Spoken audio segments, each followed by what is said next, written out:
welcome back guys. Today we have a very special video. Let me tell you a story. Laying in bed one night, contemplating whether I should even be doing YouTube anymore, when I got an email that left my jaw so low to the ground that my wife had to seriously ask me if I was okay. That night I got an email from Alan. He told me that he was a fan of the channel and that due to health complications, he wanted to give me his trees. So sit back and let me tell you the story of how I got these trees and what we're gonna do with them. But first, have you noticed all this new space? Wanted to clear this area so you're not staring at my fridge for a long time, but Alan giving me these trees really made me pull my finger out and get it done. Now I'm gonna hand you over to our good friend John at Maylute Green Designs. He's gonna read a brief story about Alan's history in bonsai, and it'll start to give you a clue and to piece this puzzle together of the story of these trees. I've always had an interest in gardening and horticulture right from childhood. This is probably due to having parents that also garden, and as a child I loved to be with them working in the garden. I used to spend many hours with my mom in the greenhouse sowing seeds and taking cuttings, and have been doing so ever since. The garden has always been a place that, no matter what was going on in life, I could get lost, find peace, and all the problems take a back seat. I would say that the bonsai also had that kind of impact. The interest in bonsai must have started around 1999. I had been to Kew and joined the Royal Botanical Gardens. There was a greenhouse at Kew with a small collection of bonsai trees, and I just loved the idea of growing trees in a pot and making them look like a fully grown tree. Every time we visited Kew, we had to visit the bonsai. At that time, I was working in an accountancy practice, and one of the partners suggested that Ruth and I visit the RHS Wisley. He lent me his membership card and we visited the gardens. RHS Wisley had a collection of bonsai trees that belong and are maintained by Peter Chan. I believe Peter Chan first set up the collection at Wisley in 1997. The collection at Wisley was even more impressive than the collection at Kew. On the way out of Wisley Gardens, I stopped off in the gift shop and bought the small paperback book on bonsai that was published by the RHS. And that was it. I was hooked. My first tree was a blue pot Chinese elm that my wife bought me, and yes, I killed it. I also started looking at garden center materials, and this was mentioned in the little paperback book, so I bought little bits like quince, cotoneasters, maples, and junipers, and had a go at making bonsai. I would guess around 2000 for my birthday, my wife booked me onto a beginner's workshop at Heron's Bonsai. I then started to collect all sorts of bits and pieces. I had a Scots pine I bought on eBay that I styled as a literati tree. I took this one to Heron's Sunday workshop and Peter liked what I was doing, giving me a bit of confidence, and also it seemed I was actually improving. I did attend quite a few of the Sunday workshops. I did attend the Burrs Weekend workshop for a couple of years. These were run by Tony Tickle up near Preston. One year, I took the big yew tree and the semi-cascade juniper which I worked on. The second year, Tony took me to his allotment where he established and stored blackthorns, hawthorns, and yew trees that he collected off of the moors in Lancashire.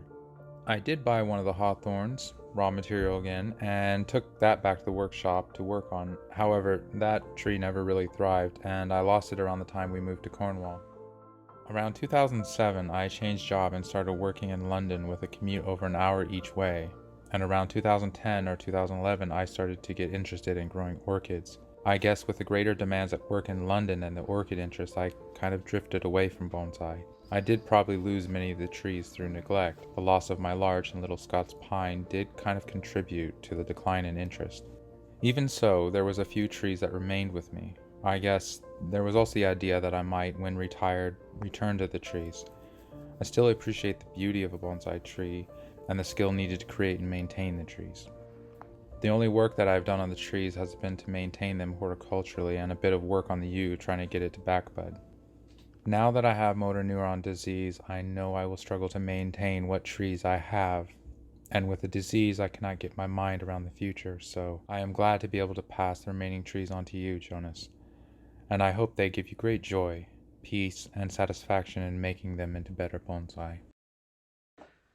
So next, I'd like to explain that a playlist is being started for these trees. I think I'm going to name the playlist Wilds Trees or Wilds Trees. I don't really know exactly yet, but Alan's surname is Wild. These trees have come to me fairly wild, so I think that it's fairly apt. wild trees is what we're going to go with. And this is the introduction video to that playlist. I'm going to go through all of the history, all of the provenance, shall we say, of every single tree.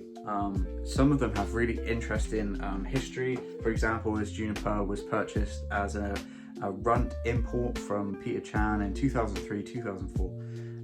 And the other trees have some really cool stories, especially the yew behind me. I'm going to provide singular, very detailed videos on each of the trees.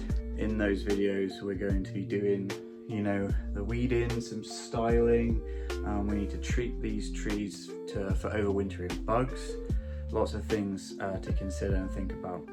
But for now, as an introduction to the story, there's an amazing thing that has happened, this blessing that has come into my life that I get to share with you guys now too. And trust me, I am so excited for this. I hope I've done this video justice. I hope you're as excited as I am to work on these trees. Look out for the playlist and the videos that are coming. These trees need a little bit of love, and they need some help to get back up to where they need to be. So let this be a reminder, guys, that just as you're about to give up on your path, a blessing will come your way and help you to get back to where you need to be. Alan has motivated me to do these trees justice, to restore them, to love them, and to show you guys the journey. So if you haven't already, press subscribe wherever you're in the world. Make sure you're taking care of yourself. See you guys very soon. I haven't done this in a while. Alan, I hope that's okay. I hope that's alright. I think that's it. If you enjoy the videos and you'd like to support the channel, please consider following the links in the description. Here you'll find links to the Amazon wishlist. This is the best way to help the channel. Alternatively, you can buy these t-shirts. Please email or DM me to find out how you can get those. Lastly, the easiest way to help support the channel is drop a like on this video and please press the subscribe button. That would mean the world to me. Thank you so much.